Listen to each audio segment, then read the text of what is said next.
people like me. You need people like me so you can point your fucking fingers and say, that's the bad guy. That's the bad guy. That's the bad guy. That's the bad guy. That's the bad guy.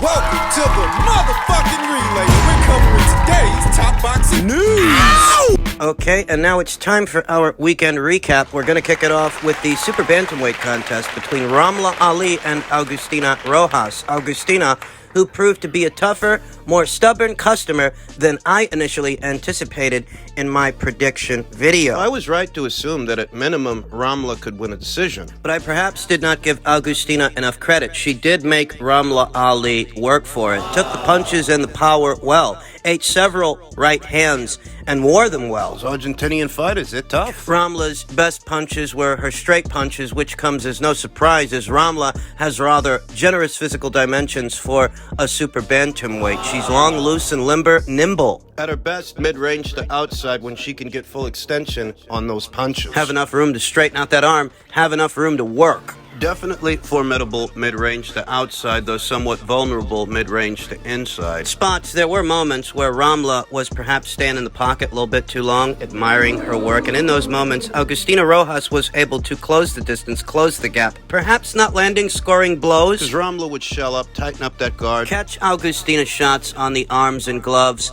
on the elbows, but Augustina seemed to have some mustard on those shots, some mustard on those punches. So as stated, Ramla caught most of those shots on the arms and gloves. Very few of those shots actually broke through. The neater and tidier work was coming from the very long and rangy Ramla Ali, whose best punches were her straight punches, and she was at her best when she could get full extension on that arm, full extension on those punches. I would have liked to have seen Ramla move a bit more to manage the distance. I would have liked to have seen Ramla turn Augustina. Turn her a bit more by shifting the weight on her back foot as opposed to standing there and admiring her work the way she sometimes did in this fight. Though overall, Ramla Ali won virtually every round. Just because she had to work for every round doesn't mean that it was a bad showing. There was invaluable experience here for a fighter like Ramla Ali, an amateur standout that's making her bones as a professional. When Ramla started out, she was more of a finesse fighting kind of fighter. But she has since enlisted the aid of veteran trainer Manny Robles. Since having seen Ramla's professional debut till now, I see the difference. I see the change. She really does have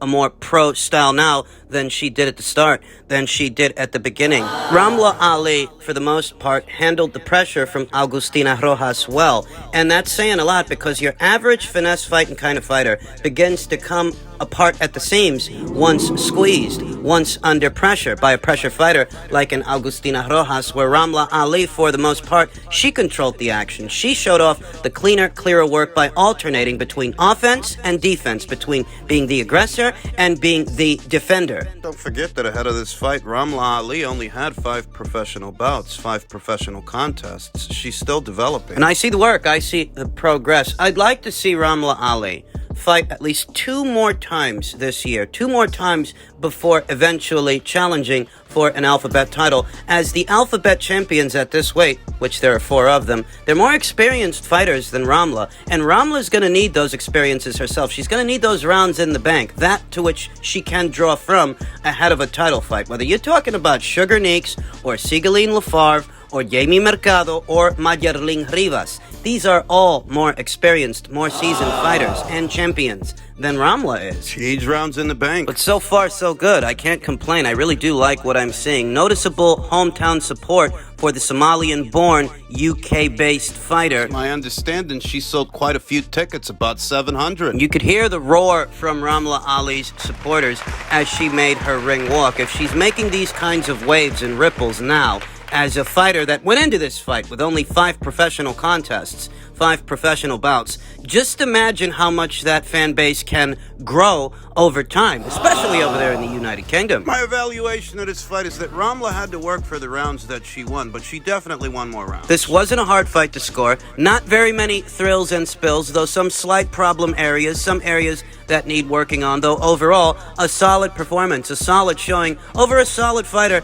in Augustina Rojas. Ramla Ali looked the part. She definitely won the fight, and she advances to a professional record of 6 wins, no losses, and no draws. Congratulations to her. I think Eddie Hearn needs to hurry up and get her another fight. We then come to the Madrimov versus Soro rematch, the deflated, defunct rematch that ended in controversy similar to the first fight. The ringside doctor decided to call it after 2 rounds, an accidental clash of heads that resulted in a cut over Soro's eye. Well, not so much over it, but on the side of it. It was a bad cut, don't get me wrong, but given where the cut was, that it wasn't exactly over Michael Soro's eye, and it wasn't on the eyelid, thus blood pouring into the eye wasn't that big an issue. No, it shouldn't have been because of where the cut was. I think the contest should have been allowed to go on. I think that Madrimov was well on his way to stopping Michael Soro in this fight. At the start, from the first round, you saw he made a conscious effort to go to Michael Soro's body, getting off those jabs, hard jabs, to Michael Soro's midsection. Madrimov was coming in hard and fast. Israel Madrimov, the younger, fresher fighter, very spry, 27 years old, sporting a professional record of 8 wins, no losses, with 1 draw now. I like the fluidity of his punches, the quality of his movement. I like how he kept finding ways to deliver power shots to Michael Soro's body, finding holes in that guard to put hard shots downstairs, take the air out of the tires before Michael Soro could get anything going. And if I'm being honest, had this contest been allowed to go on, I think Madrimov was well on his way to stopping Michael Soro in approximately 3 to 4 rounds. He was punishing that guy. Especially in the second round. He hurt him. He had him in trouble. Israel Madrimov is a junior middleweight that for the most part is flying a bit low on the radar, though when you see him in action, you see that amateur background, you see that pedigree, you see the power in those hands and the fluidity in his movement. Today's junior middleweight division is a talent-rich division, and it's because of fighters like Israel Madrimov, among many others, Tim Tszyu, Sebastian Fundora. Magomed Kurbanov was in action yesterday also. He beat Patrick Teixeira. Former WBO junior middleweight champion Patrick Teixeira. The fight between them was planned for some time, and they finally got it over the line. Magomed Kurbanov, he won a decision over the former champion, and as stated, the junior middleweight division is a talent-rich division. Israel Madrimov, Fighters like him are the reason why. bearing a fleeting resemblance to Kazakh Thunder Gennady Golovkin, Israel being an Uzbek, not actually being from Kazakhstan. Better still, he's a fan-friendly fighter with a fan-friendly style, but he's also an educated boxer, an educated puncher, and it's a pity that this fight ended the way that it did, because this being a WBA eliminator, this would have brought the winner one step closer to challenging for the full WBA title. What the WBA is going to do now... They're going to order a third fight? Does Michael Soro want one? And does his team? He came very close to being stopped. They have to know that. And in a third fight... Do they really want to give Israel another chance to seal the deal and finish the job? Behind Michael Soro is Johan Gonzalez of Venezuela. And I wouldn't be surprised if the Soro people, based on how this fight played out, and the overall aesthetic of the match, I wouldn't be surprised if the Michael Soro people decide to go in a different direction. Maybe they don't want to spend any more time on this. Maybe they shouldn't. Michael Soro was going to get stopped. I don't have a doubt in my mind about that. Had this contest been allowed to go on, Michael Soro would have been stopped by Israel Madrimov. And with those things in mind, and that being said, maybe the Soro people decide to go in a different direction, and what we end up seeing is an eliminator between Israel Madrimov or Johan Gonzalez. Behind Johan is Liam Beefy Smith, former WBO champion Liam Smith, who very recently crossed over to the Sky Sports and Boxer side of things. I don't get the sense we get Madrimov versus Smith, even though that would be a great fight. Yeah, because they're both action fighters. The politics of boxing would likely get in the way of a fight like that. Behind Liam is his countryman, James Metcalf, who was very recently in action as part of a Matchroom Spain show. He's coming right off that win over Kerman Leharaga. The way I see it, the Michael Soro people, I don't get the sense they're going to want to run it back with Israel Madrimov. This fight's got a pox on it. It's almost cursed, having ended in controversy 2 times already. Do you really want to shoot for a third? If they decide not to, Next man in line is Johan Gonzalez. Behind Johan is Liam Smith, but Liam's over there at Sky, so I wouldn't bank on him fighting Israel. That leaves James Metcalf and Suleiman Sissoko. One of Anthony Joshua's fighters under 258 management. Some physical specimen, Suleiman Sissoko. Not the biggest puncher, though he is fleet of foot, very fast hands and fast feet, very good pure boxer. I look at these guys as possible opponents for Israel Madrimov moving forward in the event that the Michael Soro people don't want to run it back. Such a frustrating ending to what could have been such a good fight. As stated, I think the contest should have been allowed to go on. I don't think the cut was as bad as the ringside doc was making it out to be.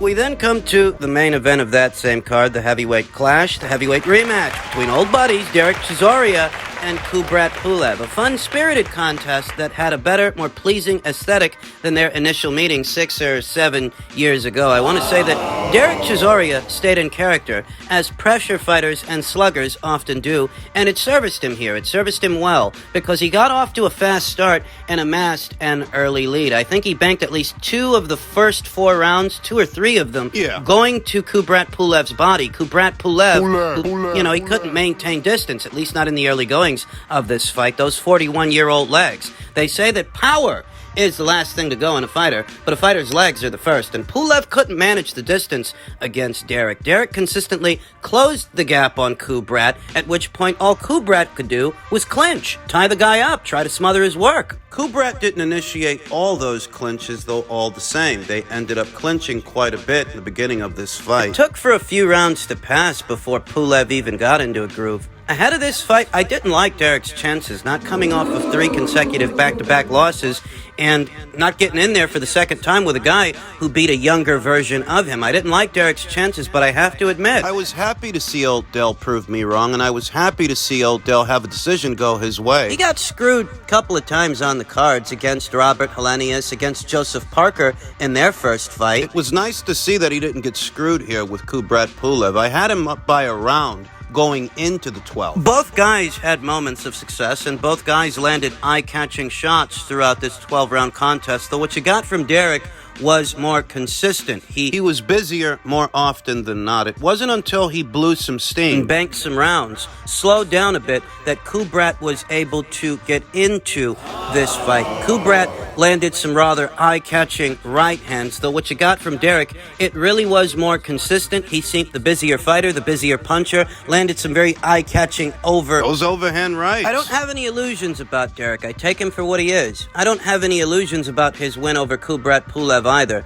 These are 2 guys who are in the twilight stages of their careers, and a win over Pulev doesn't necessarily mean that Derek Chisora should be in any hurry to jump in there with the best and brightest fighters in today's heavyweight division. I'm glad that he was able to have a decision go his way. Now him and Kubrat Pulev are 1-1 with each other. And Derek hasn't decided to call it a career, at least not yet. He's talking about fighting other fighters. More specifically, he mentioned Deontay Wilder. All things considered, I view that as being ill-advised. If Kubrat Pulev was able to connect with right hands on you more than once throughout the course of this fight, Kubrat Pulev's 41 years old. He doesn't have the snap on his punches that Deontay Wilder might have. He doesn't have the reputation for being a devastating puncher. He don't. Reputation Deontay Wilder has. All things considered, if Kubrat can touch Derek with the right, there's a good chance Wilder can as well. And given everything that Derek's already been through... Like I said, you gotta love Del Boy's spirit, but that's not a good idea. What's Derek Chisora, 37, 38 years old? Even if he doesn't want to call it a career, he can't have very more fights like this one